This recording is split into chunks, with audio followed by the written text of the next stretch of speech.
హల్లెలూయా హల్లెలూయా హల్లెలూయా. ప్రియమైన దేవుని వారలారా, లైవ్లోకి వీక్షిస్తున్న మీ అందరికీ 74వ స్వాతంత్ర శుభాకాంక్షలు తెలియజేస్తున్నాను. అందరూ బాగున్నారా? ఇంతవరకు దేవుడు తన కృపలో మనం కాపాడి మరి ఈ సంవత్సరం ఆగస్టు 15 74వ స్వాతంత్ర దినోత్సవం లోకి మనం ప్రవేశపెట్టినందుకు మనం ఎంతో స్తుతించబద్దులై ఉన్నాం. మనకంటే యోగ్యులు, గొప్పవారు, భక్తులు ఈ సమయం చూడలేకపోవచ్చు. అల్పులైన మనకి ఈ సమయాన్ని దేవుడు మనకు అనుగ్రహించినందుకు దేవుని స్తుతిస్తూ మరి దేవుని కొరకు జీవించేటట్టుగా మనం దేవునికి అప్పగించుకోవాల్సిన వారు ఉన్నాం. మీరందరూ ఇక్కడ ప్రార్థన చేస్తే ఏకీవించండి, కన్నులు మూయండి, ప్రార్థన చేసుకుందాం. మహాపరిశుద్ధుడు అయిన మా ప్రియ పరలోక తండ్రి, మీ పరిశుద్ధమైన ఘనమైన నామానికి స్తుతులు స్తోత్రాలు చెల్లిస్తున్నాం. నాయన, నిన్న నేడు నిరంతరం ఏకరీతిగా ఉన్న ప్రభువానికి స్తోత్రాలు చెల్లిస్తున్నాం. భూమిని ఆకాశాన్ని సృష్టించిన సృష్టికర్తమైన మా దేవుడు మీకు స్తోత్రాలు చెల్లిస్తున్నాం. ప్రభువాని స్తోత్రాలు స్తోత్రాలు స్తోత్రాలు స్తోత్రాలు స్తోత్రాలు. బెతెస్దా గాడ్ మినిస్ట్మెంట్ స్తుతిస్తున్నాం. ప్రభువా నా తండ్రి, నీ స్తోత్రాలు. ఆగస్టు 15వ తారీఖు సాయంత్రకాల సమయంలో నా తండ్రి నాయన ఫేస్బుక్ లైవ్లో ఈ రీతిగా తండ్రి నాయన నా తండ్రి ప్రభువా నిన్ను ప్రకటించడానికి, నీ నామం ఘనపరచడానికి, నీ నామంలో ప్రార్థించడానికి మరి ఈ లైవ్ కార్యక్రమం కొరకు నీ స్తోత్రాలు. అయినా మీరే అధ్యక్షత వహించండి. పరిశుద్ధాత్మడ మీరే మీ సన్నిధి అనుగ్రహించండి. మీ ఆలోచనలో, మీ చిత్తంలో మీకు మమ్మల్ని నడిపించమని ప్రార్థన చేస్తున్నాను. తండ్రి, నీ స్తోత్రాలు చెల్లిస్తున్నాం. బిడ్డలు పాటలు పాడుతుండగా మంచి స్వరాలు దయచేయమని ప్రార్థన చేస్తున్నాం. పాటల్లోనూ ప్రార్థనలోనూ వర్తమానంలో మీరే ఉండి నడిపించి బలపరిచి సహాయం చేయమని, మీ నామానికి మహిమ ఘనత ప్రభావాలు తెచ్చుకోమని నజరేయుడైన యేసుక్రీస్తు నామమును బట్టి ప్రార్థించి వేడుకొంచున్నాము తండ్రి. ఆమేన్ ఆమేన్. వందనాలు. ఒక పాట పాడు.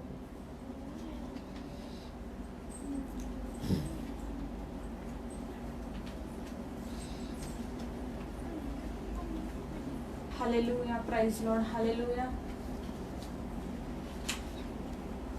Hallelujah.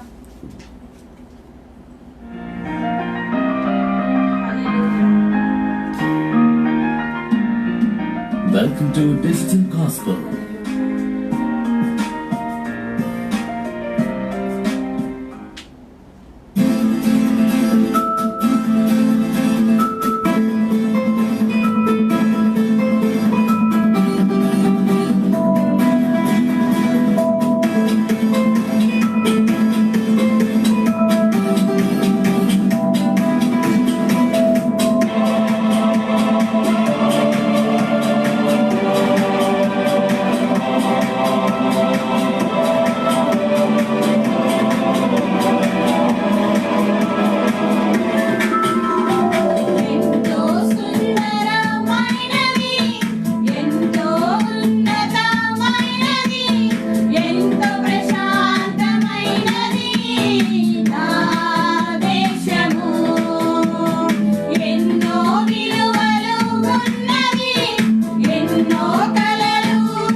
ఎంత ప్రశాంతమైనది నా దేశము.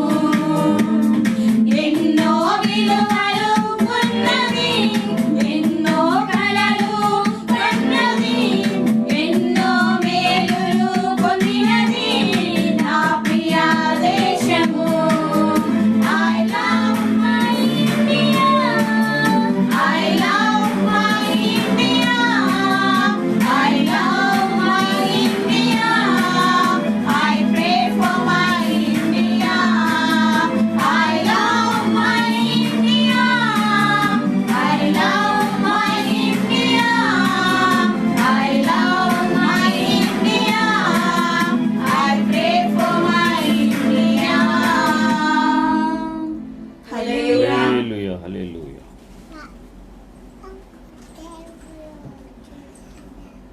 Praise the Lord, hallelujah.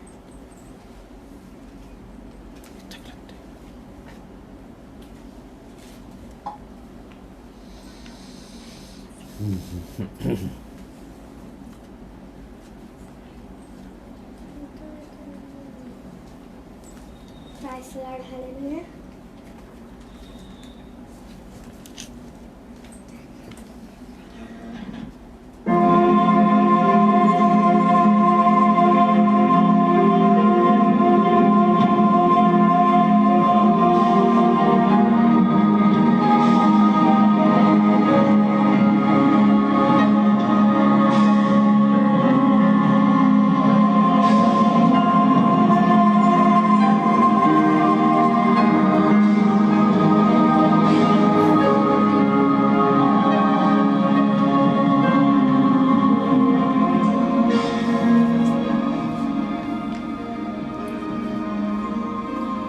నా పేరు పెట్టబడిన నా జనులు తమ్ము తాము తగ్గించుకొని నన్ను వెదకి ప్రార్థన చేసి తమ చెడు మార్గమును విడిచిన యెడల ఆకాశము నుండి నేను వారి ప్రార్థన విని వారి దేశమును స్వస్థపరచెదను. ఆమేన్. హల్లెలూయా హల్లెలూయా హల్లెలూయా.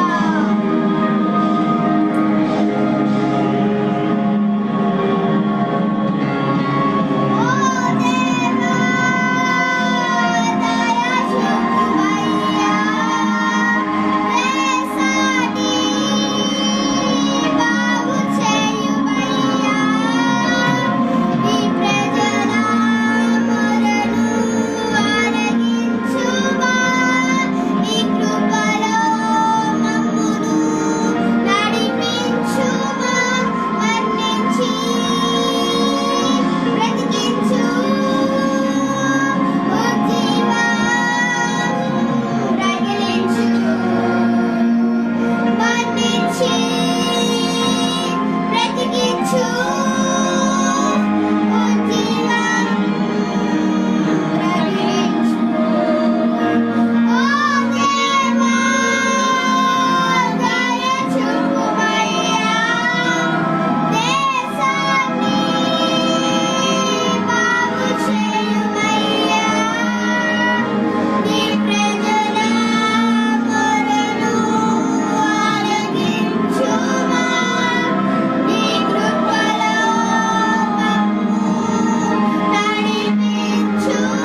అమ్మగారు ప్రార్థన చేస్తారు. చెప్పాలి.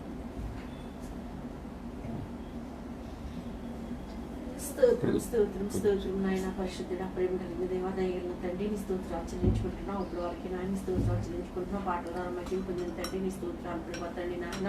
ఇదిగో దేవుని స్తోత్రాలు చెల్లించుకునే ఆత్మాభిషేకుడిలో ప్రభా తండ్రి మీరుండి ప్రభా తండ్రి నాయన దయదశ గారి ప్రభా తండ్రి అభిషేకం నిలబెట్టుకుని ప్రభా ఎదిగే లైవ్లో చూస్తున్న ప్రతి ఒక్కరికి కూడా ప్రభా తండ్రి నాయన స్తోత్రాలు చెల్లించుకున్నాం. మీ లేఖనం ద్వారా మీరుండి మాట్లాడి సహాయం చేయని ఆయన ఈ స్తోత్రాలు చెల్లించుకుంటున్నాం. ప్రభా తండ్రి నీకే వందనాలు చెల్లించుకుని మా దేశాన్ని మీరు కాపాడండి, మా దేశాన్ని మీ క్షేమం దయచేయండి. మీ స్తోత్రాలు చెల్లించుకుంటున్నాం. మీరు ఇచ్చిన స్వాతంత్రాన్ని బట్టి మీ స్తోత్రాలు చెల్లించుకుంటున్నాం. ప్రభా తండ్రి నాయన ఇంకా నీలో విడుదల పొందుకుని నీలో జయం పొందుకునే ప్రభా నాయన రక్షణ పొందుకోవటానికి మీ కృప అనుగ్రహించి సహాయం చేయమని ప్రభా తండ్రి స్తోత్రాలు చెల్లించుకుంటున్నాం. ప్రభా ఈ ఆత్మ అభిషేకోవడానికి నాయన ఆది నుంచి అంతవరకు కూడా ప్రభా మీరే నాయకుడికి నాకు దిశగించి నా మహిమార్థంగా ప్రభా మాకు ఆశీర్వాదకరంగా మీరుండి జరిగించి సహాయం చేయమని యేసు పరిశుద్ధ నామమున అతి శ్రేష్ఠమైన అడిగి పెట్టుకున్నాను తండ్రి. ఆమేన్. ప్రార్థన ఆలకించి దేవుని స్తోత్రం చెప్దాం. హల్లెలూయా. లైవ్లో వీక్షిస్తున్న మీ అందరికీ వందనాలండి. బాగున్నారా? కొద్ది సమయము అని మనం దేవుని వాక్యాన్ని ధ్యానం చేసుకుందాం.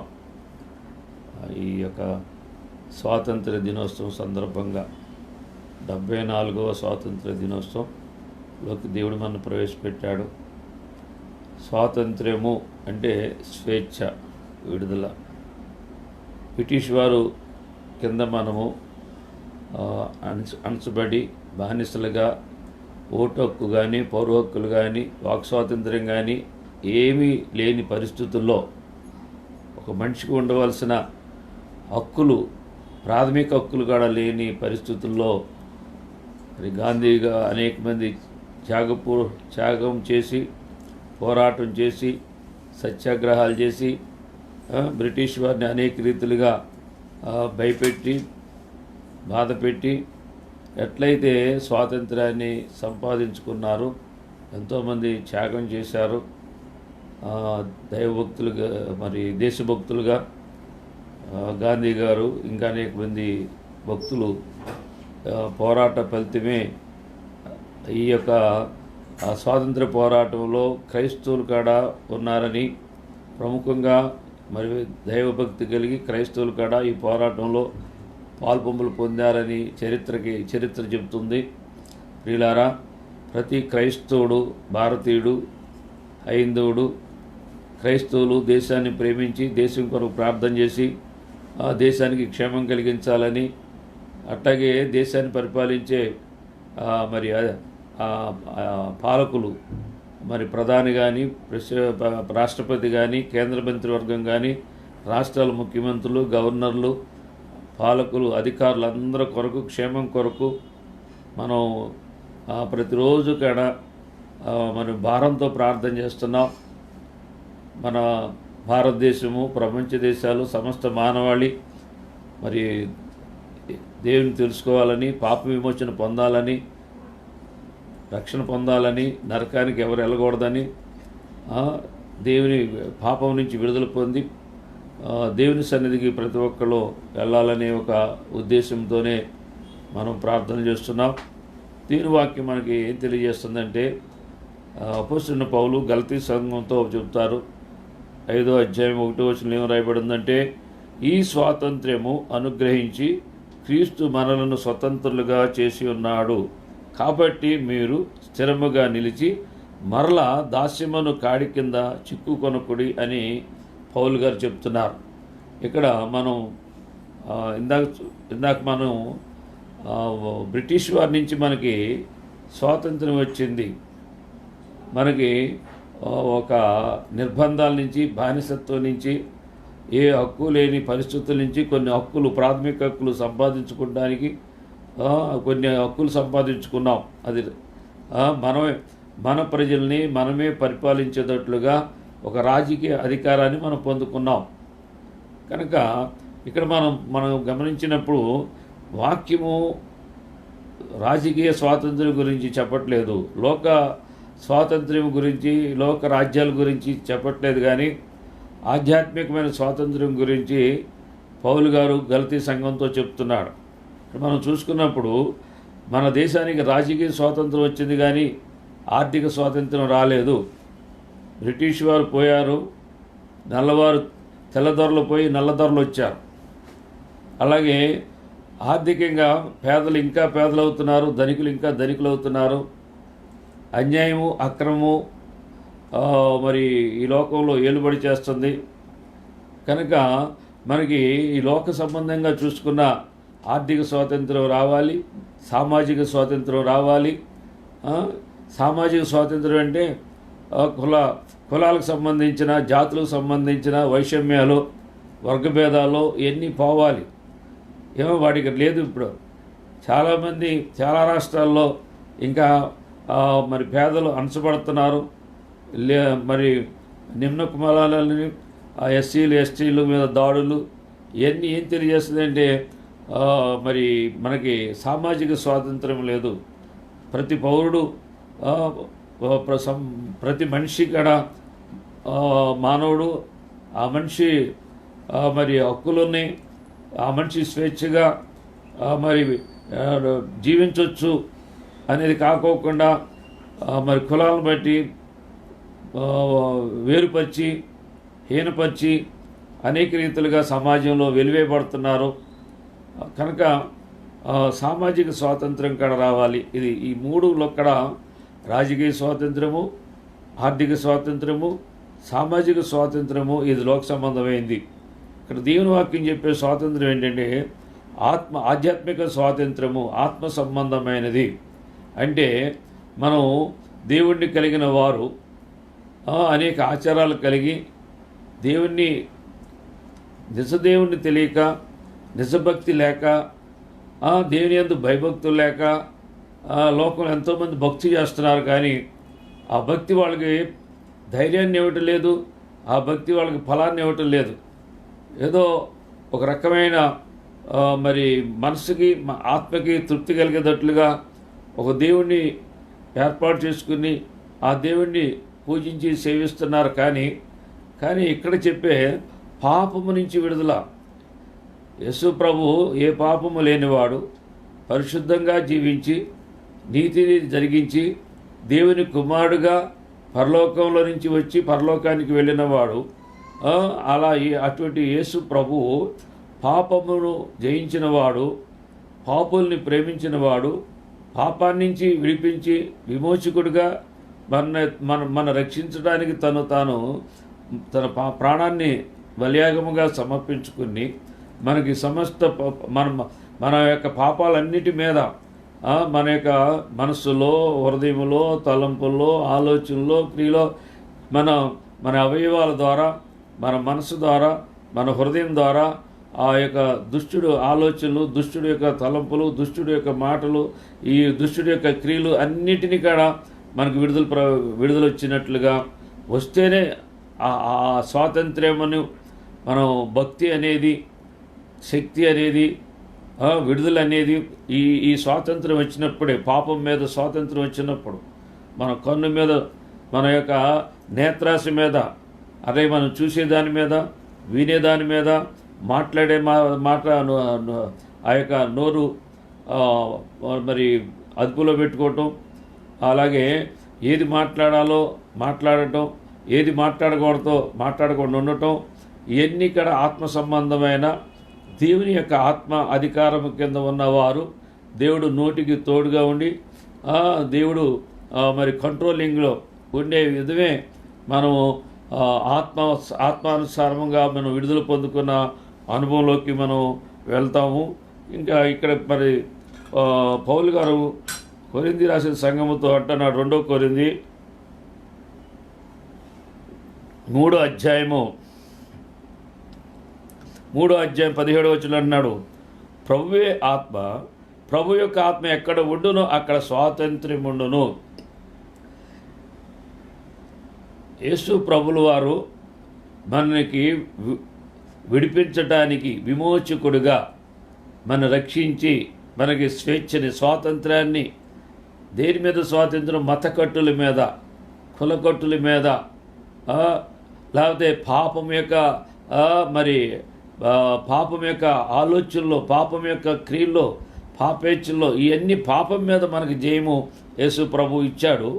మళ్ళీ పాపం చేయకోకుండా, మళ్ళీ మనం బంధించబడుకోకుండా పౌలు గారు అన్నాడు, ఆ యొక్క 5:1 అంటున్నాడు, కాబట్టి మీరు స్థిరముగా నిలిచి మరలా దాస్యమును కాడి కింద చిక్కుకొనకుడి. ఇవాళ మనం మన పాపాన్ని తెలుసుకున్నాం, పాపాన్ని ఒప్పుకున్నాం, పాపం చేయకూడదు అనుకుంటాం, కానీ మనం ఎక్కడ ఉంటున్నాం? లోకంలో ఉంటున్నాం, అవిశ్వాసులతో ఉంటున్నాం, దేవుని ఎరగని వారితో ఉంటున్నాం. మరి మనం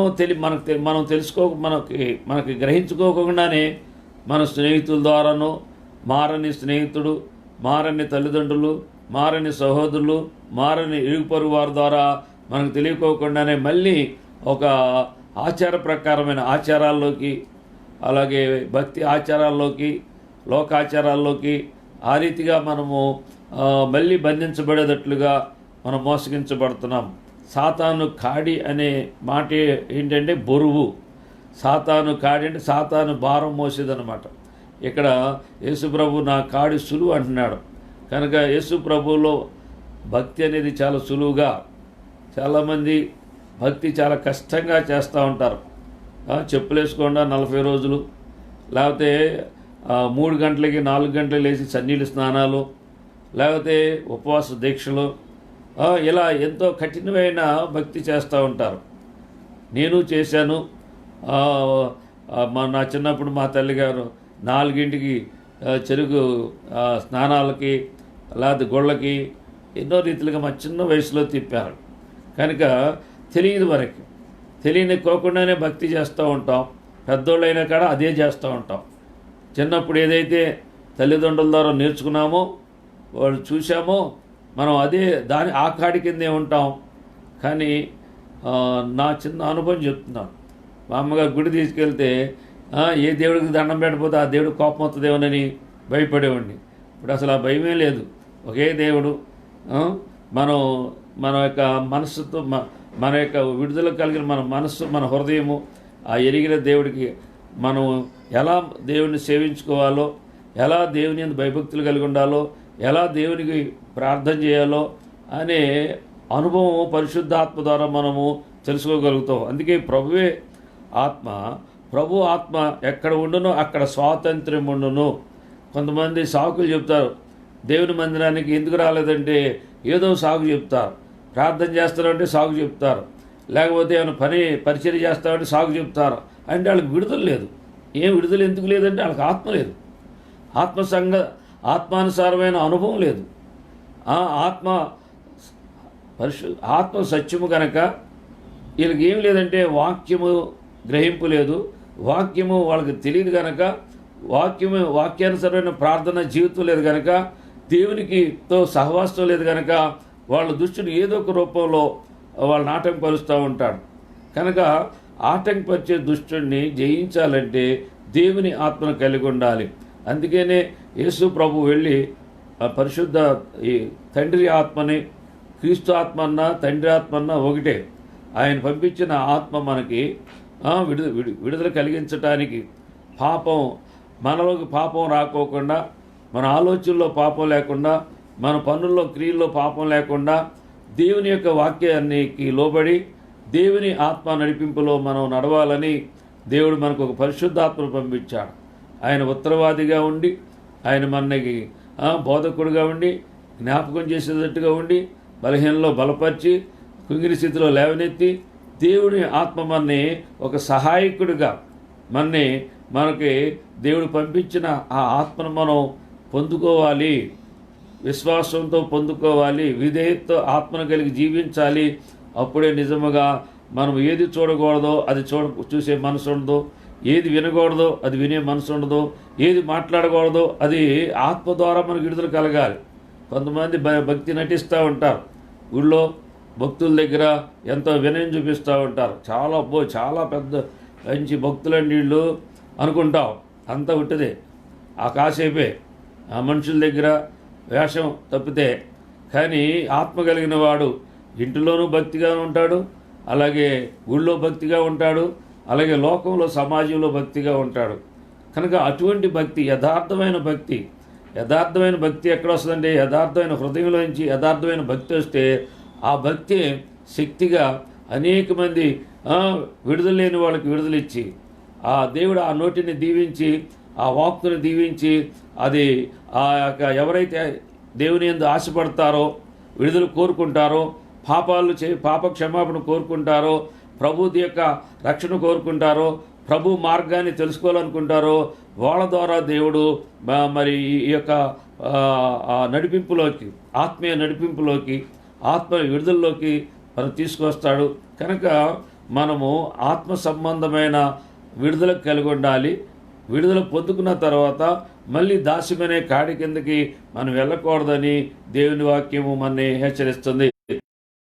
కాడి కిందకి మనం వెళ్ళకోకుండా ఉండాలంటే వాక్యాన్ని ధ్యానం చేయాలి, సత్యాన్ని తెలుసుకోవాలి, ఆ సత్యాన్ని అనుసరించి దేవునికి మన బలహీనతలు ఒప్పుకొని ఆయన బలాన్ని మనం కోరుకోవాలి.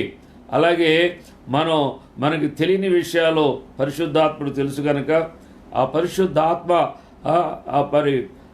పరిశుద్ధాత్ముడు ఆత్మ సంబంధముగా మర్మాల్ని పరిశోధించి మన పక్షముగా ఆయన మరి మనకి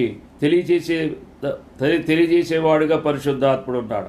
అందుకని వాక్యము సత్యము ఆత్మ సత్యస్వరూపి ఆత్మ ఈ వాక్యాన్ని మనం ప్రతిష్ఠించుకుని ఈ ఆత్మచేత మనం నడిపించబడినప్పుడు అభిషేకించబడినప్పుడు అప్పుడు మనం సత్యాన్ని గ్రహించి మరి నీతిని జరిగించి దేవుని యొక్క చిత్తాన్ని జరిగించడానికి దేవుని కృపలో మనం నిలబెట్టుకుంటాడు. కనుక అటువంటి స్వాతంత్రం రావాలి. ఇవాళ రాజకీయ స్వాతంత్రం వచ్చింది. చాలామంది రాజకీయ నాయకులు అయ్యారు, పాలకులు అయ్యారు, అధికారులుగా ఉన్నారు. కానీ అది ఈ లోక సంబంధమైన పద్ధతులు, లోక సంబంధమైన ఆశీర్వాదం అది. కానీ రాజకీయ నాయకులు పాపం చేయట్లేదా, లేకపోతే గొప్ప గొప్ప వాళ్ళు పాపం చేయట్లేదా అంటే వాళ్ళకి ఆ మనస్సులో విడుదల లేదు, హృదయంలో విడుదల లేదు. విడుదలిచ్చే వాక్యం విడిపించి పాపాన్ని ఒప్పించి రక్షణకు నడిపించే పరిశుద్ధాత్మ అనుభవం లేదు. కనుక వాళ్ళు ఒక లోకానికి సంబంధించిన అధికారులుగా ఉండారు, పాలకులుగా ఉండారు. కానీ మన దేవుడు క్రీస్తు రాజ్యానికి, క్రీస్తు మహిమ కొరకు మనని దేవుడు ఎన్నుకొని మన ద్వారా దేవునికి ఒక రాజ్యం ఒక రాజ్యాన్ని స్థాపించడానికి 1000 సంవత్సరాల పరిపాలనలో క్రీస్తు రాజ్యంలో మనని ఒక రాజులుగా, యాజకులుగా, ఒక పరిపాలనలో మనని ఒక ప్రాముఖ్యమైన పాత్రలుగా నిత్య జీవంలో, నిత్య రాజ్యంలో నిత్యం ఆనందించే ఒక నిత్య మరి పరలోక రాజ్యం కొరకు దేవుడు మనని సిద్ధపరచుకుంటున్నాడు. దానికి ఆధ్యాత్మికమైన స్వాతంత్ర్యం కావాలి. ఒకే దేవుడు ఎవరో తెలుసుకోవాలి. ఆ దేవుడిని మానవపూర్వకముగా, హృదయపూర్వకముగా ఆరాధించుకుంటూ ఆ దేవుని ప్రత్యక్షతని, ఆ దేవుని యొక్క చిత్తాన్ని మనం గ్రహించుకుని మనం ఈ లోకానికి ఒక ప్రయోజనకరముగా, ఒక వెలుగుగా, ఒక దీవెనికరముగా, ఒక మేలుకరముగా ఉండాలని దేవుడు కోరుకుంటున్నాడు. ఎవరైనా సరే ఆధ్యాత్మిక స్వాతంత్రం మనకు వస్తే మనము మన మాట మాట్లాడము, దేవుని మాట మాట్లాడతాం, సత్యం గురించి మాట్లాడతాం, నీతి గురించి మాట్లాడతాం. దేవుడికి ఏ రీతిగా మహింపరచబడాలో మన ద్వారా ఆ రీతిగా మనం ప్రవర్తిస్తాము. అటువంటి స్వాతంత్రము మనం కోరుకోవాలి. కనుక సంవత్సరాలు వెళ్ళిపోతున్నాయి. 74వ సంవత్సరం వచ్చింది. పేదలుగానే ఉండారు, దరిద్రులుగా ఉండాలి, కులాలుగానే ఉండి, గొడవలుగానే ఉండేవి. కానీ రాజకీయ అధికారులు పాలకులు మారుతున్నారు. అధికారులకి సంబంధించిన స్వాతంత్ర్యం యొక్క హక్కులు ఉన్నాయి. కానీ ఇవాళ నిజముగా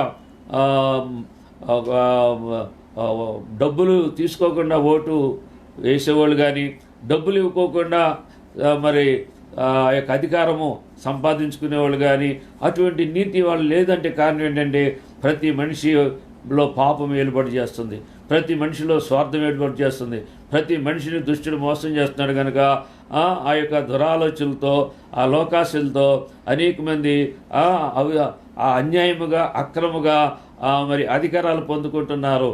కనుక ఇది ఇది లోక పరిస్థితి అన్నమాట.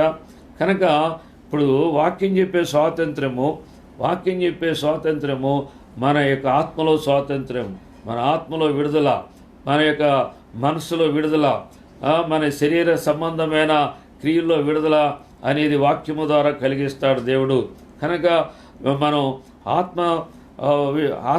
ఆధ్యాత్మికమైన స్వాతంత్రాన్ని మనం కోరుకోవాలని దేవుని వాక్యం తెలియజేయబడుతుంది. యోహాను సువార్త 10వ అధ్యాయము 30వ వచనం మనం చూసుకుంటే, నేనును తండ్రిను ఏకమై ఉన్నామని వారితో చెప్పాను. అలాగే 31వ వచనం మనం చదువుకున్నప్పుడు ఒకరు చదవండి. 31 యోహాను సువార్త 31, 32.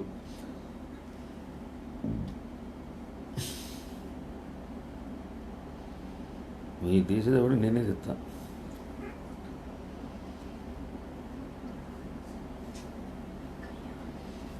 Praise lord. Thank you Jesus.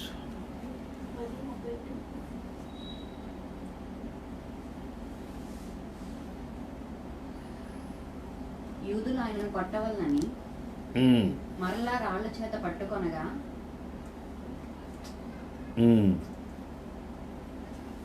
31 10:31 అదేనా?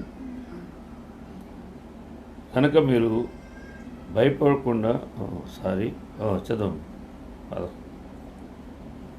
అదే నేను యూదులు ఆయనను కొట్టవలెనని మరలా రాళ్ల చేత పట్టుకొనగా యేసు తండ్రి యొద్ద నుండి అనేకమైన మంచి క్రియలను మీకు చూపి తిని. అది ఇక్కడ వాళ్ళు మోషే ధర్మశాస్త్రమని నమ్మారు.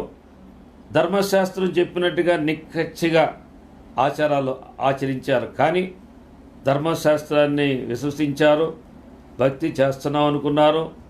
అబ్రహాము మోషే ధర్మశాస్త్రము, అబ్రహాము తండ్రి అయిన దేవుడుని తండ్రి అయిన అబ్రహాముగా వాళ్ళ యొక్క పితరుల్లో ఆ యొక్క పెద్దలని ఆజ్ఞల్ని పాటిస్తున్నారు. కానీ నిజంగా యేసు ప్రభు వాళ్ళ కళ్ళ ముందు దేవుడిగా వస్తే దేవుని కార్యాలు చేస్తూ ఉంటుంటే ఆయన గుర్తించలేకపోయారు.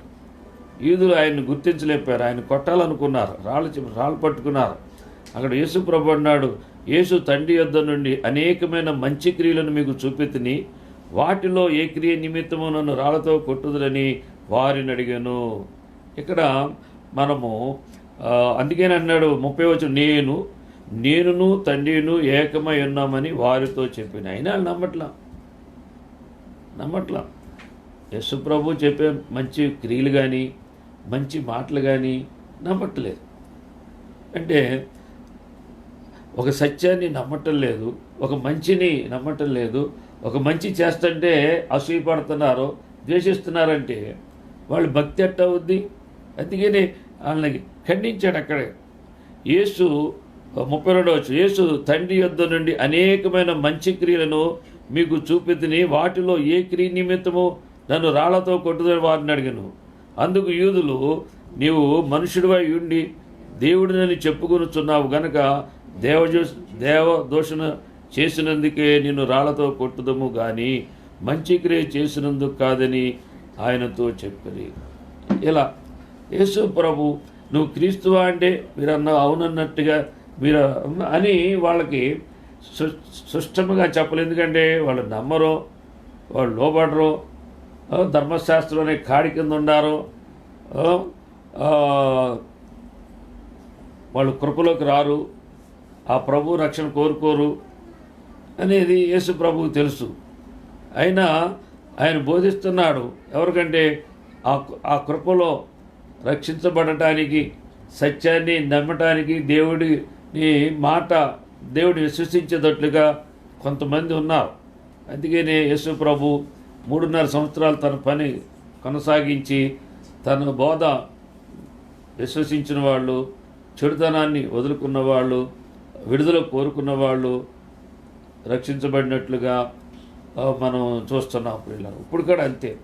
ఈరోజు కూడా నువ్వు ఎన్నన్నా చెప్పు, ఎన్ని సాదృశ్యాలన్నా, ఎన్ని అద్భుతాలైనా చేయని, కానీ వాళ్ళ లాభం కొరకే, స్వస్థత కొరకో, మేలు కొరకో, లోక సంబంధమైన వాళ్ళ యొక్క ఇష్టాలు ఆశలు తీర్చుకోవడానికి కానీ పాపాన్ని వదులుకోవడానికి, పరలోకానికి వెళ్ళటానికి అనే పొరపాటు నువ్వు అంగీకరించరు కొంతమంది. ఎంతన్నా చెప్పు, ఎంతన్నా ప్రార్థన చేయి, వాళ్ళ కఠిన హృదయం. ఎందుకంటే సాతాను వారి యొక్క హృదయాన్ని కఠినపరిచి వారి కన్నులు మూసి వారిని నాశనానికి వారిని తీసుకుని వెళ్ళటానికి అనేక మంది మతాలలో మతాలను దేవుడు దుష్టుడు వాడుకున్నాడు. మతం అనే కాడి నుంచి మనం విడుదల పొందాలి. ఆచారం అనే కాడి నుంచి మనం విడుదల పొందాలి. దేవుడిని చూడలేని స్థితి నుంచి, దేవుడి మాటకి లోబడని స్థితి నుంచి మనం విడుదల పొందాలి. అప్పుడే మనకి ఆధ్యాత్మికమైన స్వాతంత్రం వచ్చినట్లుగా మనం సంతోషించాలి. అప్పుడు ఎప్పుడైతే ఎక్కడ ఆత్మ ఉందో అక్కడ విడుదల ఉంటే అక్కడ ఆనందం ఉంది, అక్కడ ధైర్యం ఉంది, అక్కడ కృపలో మనము విశ్వాసంలో మనం దేవునిలో నిలిచి ఉంటామని దేవుడి వాక్యం స్పష్టంగా తెలియజేస్తుంది. ప్రియులారా గమనించుద్దాం. కనుక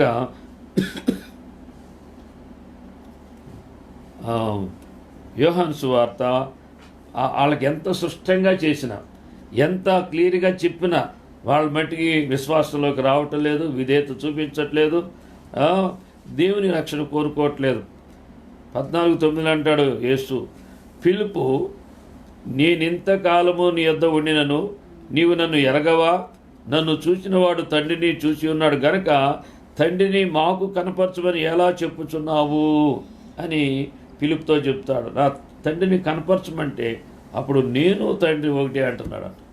ప్రియులారా, ఎందుకంటే తండ్రి అయిన దేవుడు, కుమారుడైన యేసుక్రీస్తు, పరిశుద్ధాత్ముడు, ఈ ముగ్గురు దేవుళ్ళుగా, ముగ్గురు కాడ పరిశుద్ధాత్ముడు కాడ పురుషుడే, దేవుడు పుంలింగమే. దేవుడు ఎలాగో, కుమారుడు ఎలాగో, పరిశుద్ధాత్ముడు కూడా అలాగే. తండ్రి ప్రేమించాడు, కుమారుడు తండ్రి లోకాన్ని ప్రేమించిన ఆ తండ్రి లోక పాపముల కొరకు, లోకము యొక్క బంధకాల్లో ఉన్న, పాప బంధకాల్లో ఉన్న ఆ పాపుల్ని విడిపించడానికి, ఆ పాపులను రక్షించడానికి, వాళ్ళ దేవుడి బిడ్డలుగా చేయటానికి దేవాది దేవుడని యేసు ప్రభు, దేవుడే యేసు ప్రభువుగా శరీరాన్ని ధరించుకుని, ఆత్మస్వరూపైన దేవుడు శరీరాన్ని ధరించుకుని శరీరం కొరకు పాపుల కొరకు మరణించిన యేసు అని వాక్యము లేఖనాలతో సువార్తల్లో స్పష్టంగా రాయబడి ఉన్నది. అలాగే పౌలు గారు లేఖనాల్లో రాశాడు. ఇవన్నీ మనకు ఏం తెలియజేస్తుందంటే దేవుడు ఒక్కడే, ఆ ఒక్క దేవుడు మరి సత్యము తెలియక ఆదాము పాపం ఎవరిలో ఉందో కడపటి ఆదామని యేసుక్రీస్తు ఆ పాపముల కొరకు మరణించడానికి వచ్చాడని, దేవుడు కుమారుడు ఒకటే అని, పరిశుద్ధాత్ముడు కాడ ఒకటే అని దేవుని వాక్యము స్పష్టంగా తెలియజేయబడుతుంది. కనుక మనం ఎవరు కన్ఫ్యూజ్ అవటానికి వీల్లేదు. ముగ్గురు దేవుళ్ళుగాను, పరిశుద్ధాత్మ శక్తి అని, ఆయన అని మనం ఏదో భేదం పెట్టుకోకుండా ఆయన పరిశుద్ధాత్ముడుగా ఒక దేవుడు అనేది మనం స్పష్టంగా దేవుని వాక్యము తెలియజేయబడుతుంది. ప్రియులారా, మనం చాలా ఈ లేఖనాలు ఉన్నాయి.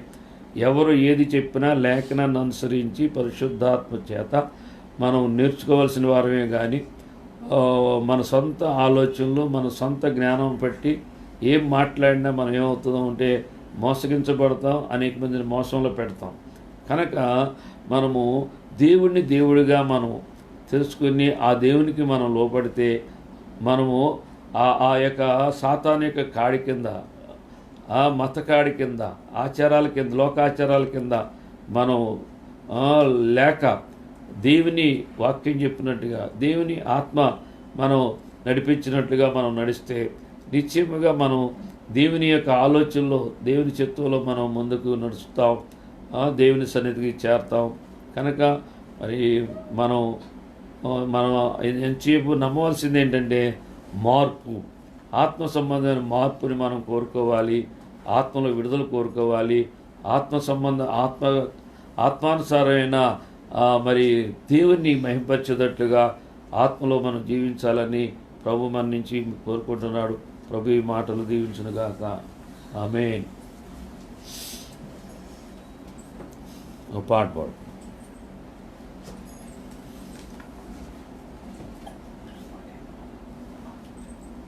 హల్లెలూయా, ప్రైజ్ లార్డ్, హల్లెలూయా.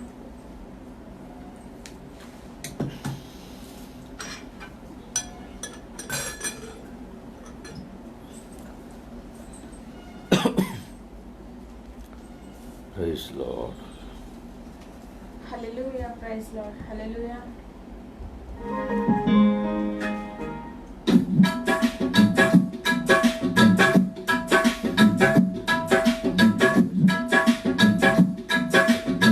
భారతదేశమా యేసుకే, నా భారతదేశమా యేసుకే,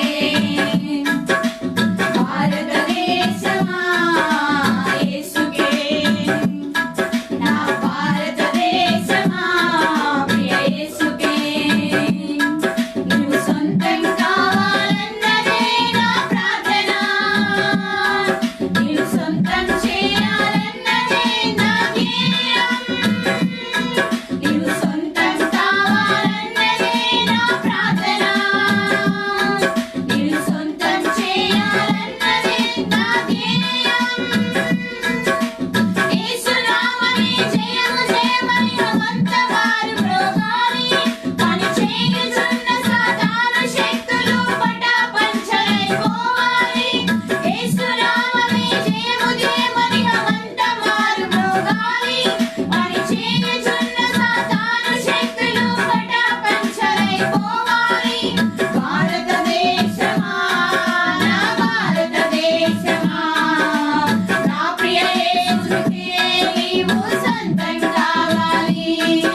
మంచిది.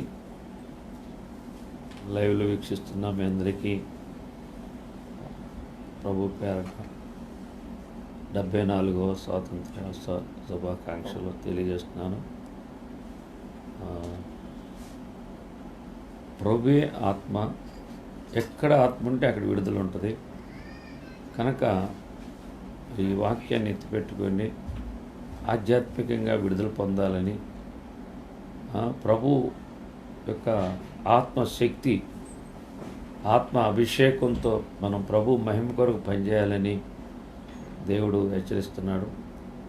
మన శరీరం అయితే మనకు సహకరించదు, కానీ శరీరంలో ఉన్న పాప బంధకాల నుంచి విడిపించగలిగిన పరిశుద్ధాత్మ శక్తితో మనం నింపబడినప్పుడు దేవుడు ఆనాడు ఆదిమ సంఘం సూరకార్యాలు ఎలా అయితే చేసిందో భూలోకాన్ని తలకిందులు చేసే అనుభవంలోకి మళ్ళీ పరిశుద్ధాత్మ దేవుడు లోకానికి, క్రైస్తవ విశ్వాసులకి అటువంటి అనుభవం ఇవ్వబోతున్నాడు.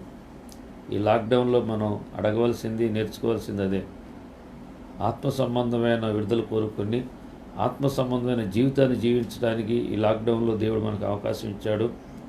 కనుక ఈ లాక్డౌన్లో కాలక్షేపం చేసి శరీర సంబంధంగా వ్యర్థంగా తుచ్చంగా మనం జీవిస్తే మనం ఎంతో మోసపోతాం. దేవుని సన్నిధిలో కూర్చుని దేవుని వాక్యాన్ని ధ్యానించుకుంటూ, దేవుని స్తుతించుకుంటూ, దేవుడు ప్రార్థన చేస్తే మనం గొప్ప విడుదల పొందుకొని అనేక మంది విడుదల పొందటానికి ఒక సాధనంగా దేవుడు వాడుకుంటాడు. నీ ఇంటిని రక్షించుకుంటావు, నీ చుట్టుపక్కల వాళ్ళు రక్షించుకుంటావు, నీ స్నేహితులను రక్షించుకుంటానికి, నీ బంధువులను రక్షించుకుంటానికి దేవుడు నిన్ను వాడుకుంటాడు. అటువంటి కృప మనకు తోడుగా ఉంది. ఆ కృపలో మనం నిలిస్తే ఆ కృపలో మన పరిశుద్ధాత్మ దేవుడు వాడుకుంటాడని ప్రభుపేట మనం చేస్తున్నాను. ప్రార్థన చేసుకుందాం.